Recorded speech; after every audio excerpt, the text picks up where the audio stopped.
morning, Gordon's fire would not light. I don't know what's wrong, sighed the firelighter. There must be gremlins about. What are gremlins? Asked Percy. I've heard they're little green men who play tricks, replied Thomas. Can we find one? Asked Percy. Pah, said James. Gremlins don't exist. They're just an excuse when things go wrong and no one knows why. If Firelighter says there are gremlins, there are, insisted Thomas. Huh, snorted James. The Fat Controller had heard everything. Silence, he said. I am expecting a VIP, a very important person today. She has heard that all my engines are really useful. Please prove it. Yes, sir, they all said. As long as the gremlins let us, added Percy. What gremlins? The ones in Gordon's fire, sir. That's why he's not ready yet.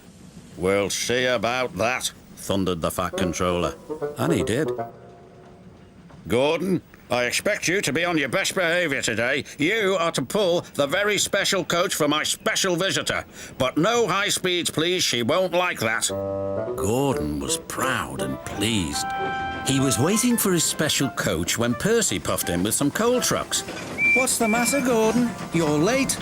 Driver says there's gremlins in the turntable, replied Gordon. They must be everywhere, squeaked Percy.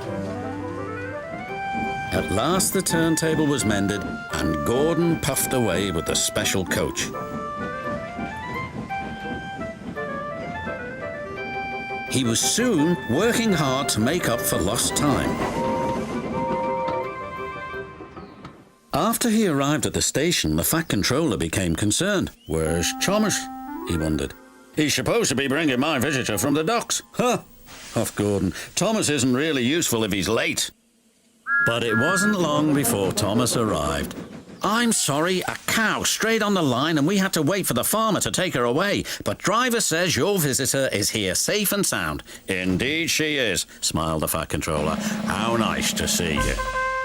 Who is it? Whispered Percy. I don't know, replied Thomas, but the Fat Controller is certainly keen to please her. He's arranged a special party for her. She's got a dog, said Percy. Off off. Come on, Thomas, said Driver. You need a drink. Pah, puffed Gordon. Thomas is just a lazy little engine. The Fat Controller is expecting me to arrive on time. We're late because of Thomas. Gordon's driver decided to make up for lost time. Then there was trouble. I think we'd better slow down. This is an old line and could make things uncomfortable for the VIP. And it did. She was taking a bath and the water was slopping about all over the place. Ooh, she cried.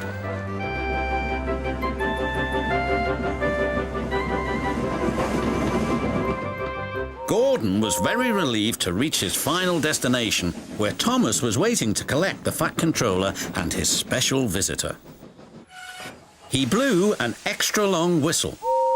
This frightened the visitor's dog so much that he fled from the station and ran into a field where a bull was grazing. The bull frightened the little dog even more. He ran back again, onto the platform and over the bridge.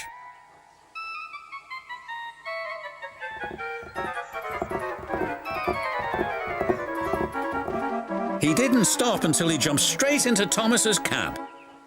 Off off.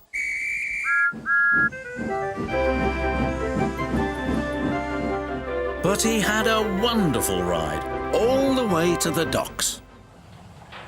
What's the dog's name? Asked the fireman. Well, after today's events, I think I'll rename him Gremlin.